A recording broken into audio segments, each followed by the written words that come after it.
1971 സേതുമാധവൻ സംവിധാനം ചെയ്ത അനുഭവങ്ങൾ പാളിച്ചകൾ എന്ന സിനിമയിൽ വള്ളം തുഴഞ്ഞു വന്ന ആ കൊച്ചു പയ്യന് ഇന്നും ചെറുപ്പമാണ്.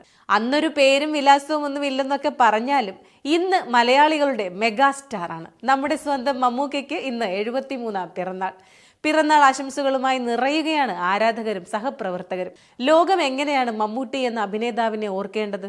ഒരിക്കൽ ഈ ചോദ്യത്തിന് ഹൃദയം തൊട്ട് അദ്ദേഹം ഇങ്ങനെ മറുപടി പറഞ്ഞു: എത്ര നാൾ അവരെന്നെ ഓർക്കും? 1 വർഷം, 10 വർഷം, 15 വർഷം, അത് കഴിഞ്ഞാൽ തീർന്നു. ലോകാവസാനം വരെ മനുഷ്യൻ ഓർത്തിരിക്കണമെന്ന് നമ്മൾ പ്രതീക്ഷിക്കരുത്. അങ്ങനെയൊന്നും ആർക്കും സംഭവിക്കില്ല. ആയിരക്കണക്കിന് അഭിനേതാക്കളിൽ ഒരാൾ മാത്രമാണ് ഞാൻ.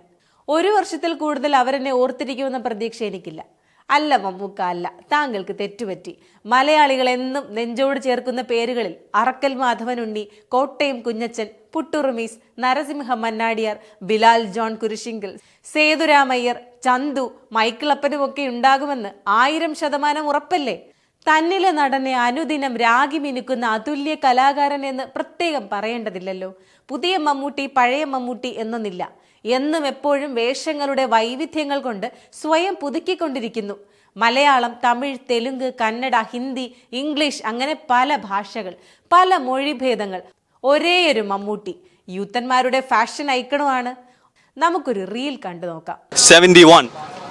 No. 71? No way. കുറച്ച് വർഷങ്ങൾക്ക് മുൻപുള്ളതാണ്. ദേ, സായിപ്പ് പോലും ഞെട്ടിപ്പോയി. ഇനിയിപ്പോൾ എന്ത് പറയാനാണ്? മമ്മൂക്ക ഒരു കാര്യം ചോദിച്ചാൽ മറുപടി തരുമോ? ഒരു ടിപ്പ്, ഒരു 50 വയസ്സ് വരെയെങ്കിലും ഒന്ന് പിടിച്ചു നിൽക്കാൻ. ഒരിക്കൽ കൂടി ഹൃദയം തൊട്ട് ഞങ്ങൾ നേരുന്നു ഹാപ്പി ബർത്ത്ഡേ പത്മശ്രീ മുഹമ്മദ് കുട്ടി പാണപ്പറമ്പിൽ ഇസ്മായിൽ.